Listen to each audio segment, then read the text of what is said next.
Channel আইয়ের বার্তা প্রধান শাইখ সিরাজ সহ ৫ জনের বিরুদ্ধে ঢাকার আদালতে মামলা করেছেন উপস্থাপিকা ফারজানা ব্রাউনিয়া। বুধবার ঢাকার অতিরিক্ত চিফ মেট্রোপলিটন ম্যাজিস্ট্রেট হাসিবুল হকের আদালতে মামলার আবেদন করেন ওই উপস্থাপিকা। পরে আদালত বাদীর জবানবন্দি রেকর্ড করে অভিযোগের বিষয়ে তদন্ত করে সিআইডিকে প্রতিবেদন দাখিলের নির্দেশ দিয়েছেন। আমার অভিযোগ, এই অনুষ্ঠানটি বাংলাদেশের যে 2 কোটি কিশোর কিশোরী আছে তাদের প্রাণের অনুষ্ঠান। তারা এখানে ইনভেস্ট করেছে তাদের স্বপ্ন, তাদের শ্রম, তাদের মেধা, তাদের টাকা।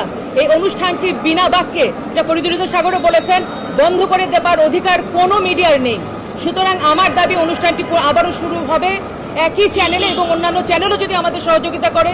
কিশোর কিশোরীদেরকে নিয়ে আমরা অনুষ্ঠান করতে চাই, আমরা তাদের পুষ্টি নিশ্চিত করতে চাই, বাল্যবিয়ে রোধ করতে চাই।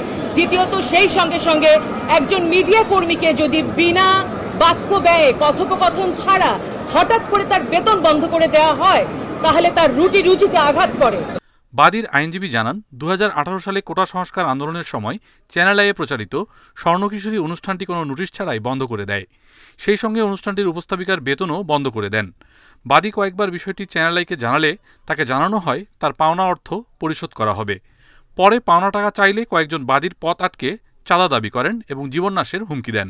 মামলা আসামি কাকে করেছে? শাইখ সিরাজ করেছি, কারণ ফরিদুর রেজা সাগর লিখেছেন এই ঘটনাটি ঘটিয়েছেন শাইখ সিরাজ। তবে শাইখ সিরাজকে প্রথম যখন আমরা একটি লিগ্যাল নোটিশ পাঠিয়েছি, তিনি জানিয়েছেন যে বোর্ড এটাতে জড়িত। যেহেতু ফরিদুর রেজা সাগর বিদেশে ছিলেন, অসুস্থ ছিলেন দীর্ঘ সময়, তিনি এই বিষয়ে কিছু জানেন না বিধায় পরবর্তীতে তাকে অনুরোধ করলে তিনি বলেন বোর্ডে তিনি এটা প্লেস করতে পারছেন না। এরপরে আমি বোর্ডের, যেহেতু উনি লিখেছেন শাইখ সিরাজ, বোর্ডের সকলে এটার সাথে সম্পৃক্ত, বোর্ডের বাকি সকলকে এখানে সম্পৃক্ত করা হয়েছে। অর্থাৎ মামলাটি হয়েছে শাইখ সিরাজ অ্যান্ড গন। এ বিষয়ে ফারজানার অভিযোগ, শাইখ সিরাজ শেখ হাসিনার নির্দেশে কিশোরীদের প্রাণের অনুষ্ঠানটি বন্ধ করে দেন, যার ফলে পুষ্টি এবং শিক্ষায় পিছিয়ে পড়ে একটি জনগোষ্ঠী। এ ঘটনায় শাইখ সিরাজ ছাড়াও 4 আওয়ামী লীগের নেতাকে আসামি করা হয়। Independent digital.